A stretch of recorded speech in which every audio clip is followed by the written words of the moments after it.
Friends good morning welcome back to most lifestyle. आशा करी तुम्हारा सकले खूब खूब भालो आछो। आमरा एखन भालो आछि। आज करছে সানডে, এখন বাজে ঘড়িতে 9:30 আর সকালের সমস্ত কাজকর্ম সেরে একটু ব্যায়াম করে এখন হাতে চায়ের কাপ, একটু চা খাচ্ছি। চা সারাদিনে একবারই খাই। আর এই যে কালকে দিবাকরের মিটিং ছিল, ও গুয়াহাটি গেছিল, সকাল সেই ভোর 5টায় রওনা দিচ্ছে, আস্তে আস্তে 11টা বাজছে। তো আসার পথে ও অনেক কিছু এনেছে, যেমন দেখাবো। সবার প্রথমে দেখাই যে ভুট্টা, এটা আমার মেয়ের ফেভারিট। এখনও মেয়ে এটা খাবে, মানে ওকে আর কি পুড়িয়ে দিতে হবে আর কি ভুট্টাটা। বললাম যে আজকে তার মধ্যে আজকে আমাদের ঘরে একটু অনুষ্ঠান আছে। আমার মাসি শাশুড়ির বড় ছেলের যে মেয়ে হচ্ছে, ওরই আজকে মুখে ভাত। তো আমরা সবাই ওখানেই সকাল থেকেই থাকবো রাত অবধি। তো মেয়ে তো চলে যাবে, আমি তার ফাঁকে স্নান করে আমিও চলে যাবো মাসি শাশুড়ির ঘরে শাড়ি পরে।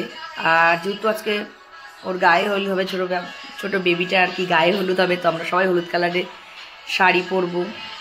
আর চলো কী কী আনছে কালকে তোমাদের দেখাই। দিবাকর এই দেখো, একটা গোটা মিষ্টি কুমড়, লাউ, এদিকে ভুট্টা, এদিকে লঙ্কা এনেছে। দিবাকর যে গুয়াহাটি গেছে, ওখানে তো অনেক বড় সড়ো মিটিং হয়েছে। আর মিটিং শেষ হওয়ার পর দিবাকরদের গিফট দিয়েছে, খুব সুন্দর একটা কিউট ট্রলি ব্যাগ। এই দেখো ট্রলি ব্যাগটা তোমাদের দেখা, এই হচ্ছে ট্রলি ব্যাগটা গিফট পেয়েছে। দেখো কত সুন্দর আর অ্যারিস্টোক্রেটের। দেখো চলো বেশি কথা না বলে এখন মেয়েকে খাইয়ে দিই, তারপরে কথা বলছি। Bye bye. তো এই যে আমি রেডি হয়ে চলে আসছি মাসি শাশুড়ির ঘরে। তো এই দেখো আমার ফাইনাল লুক। এই যে পূজার সময় যে গলাটা কিনেছে, ওটা আজকে পরেছে। এরকম কি হলো রে আমার গলার?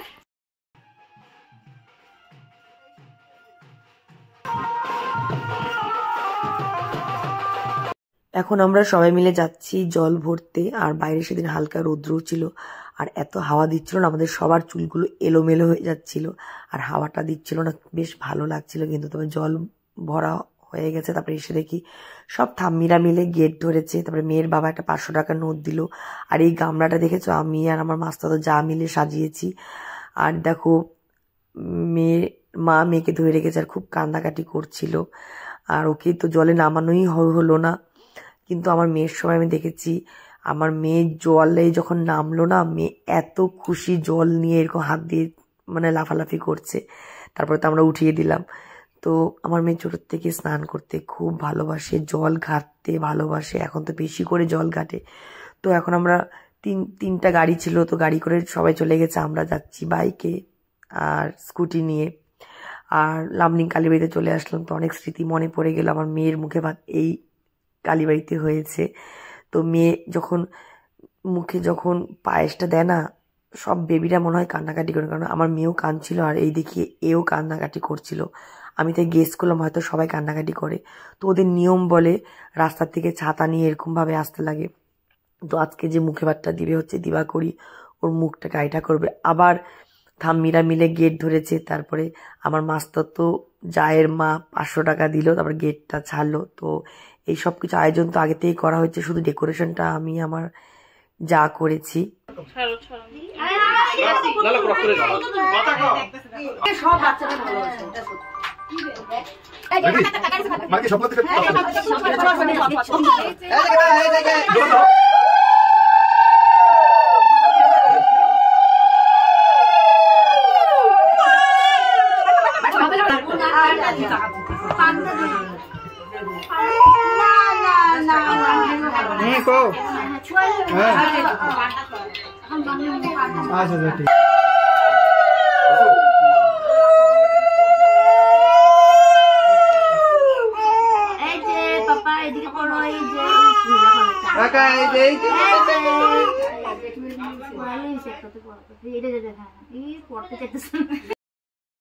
আমাদের ঘর থেকে দিয়েছে সোনার আংটি আর একটা ড্রেস।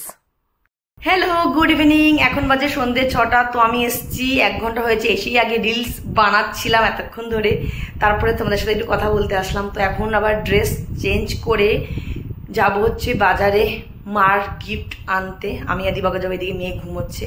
আবার এসে মুখটাকে ক্লিন করে আবার যেতে হবে রেডি হয়ে রাতের অন্নপ্রাশনে। তো চলো চলো বেশি কথা না বলে আমরা যাই, টাটা। আমার গলার আওয়াজটা বসে গেছে।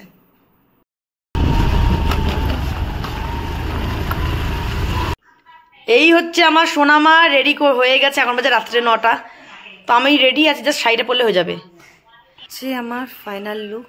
এই যে এটা যে দুর্গাপূজা দেখেছিলে, আই থিঙ্ক সপ্তমী কি ষষ্ঠী দিন পরেছিলাম। হ্যাঁ, এইটা। আর একটু মাথায় ভাবিয়েছিলাম প্রথমে বড় ফুল দেবো, তো কেমন জানি ভালো লাগছিল না, যেহেতু পার্লার থেকে সাজিনি না, নিজে ঘরে সেজেছি তাই। তো ছোট্ট এরকম দুটো ফুল ছিল হোয়াইট কালার, একটা ক্লিপ ভালো, এটা ক্লিপ ভালো আর কি, ওটা ক্লিপটা একদম মানে ওটা ক্লিপই ভেঙে গেছে, তো ওটাকে ঠিক করতে হবে, তো আমি দেখিনি আর কি। আর এই গলারটা সেম দুর্গাপূজা যা সেজেছি সেমই সেজেছি। মা দিকে আসো।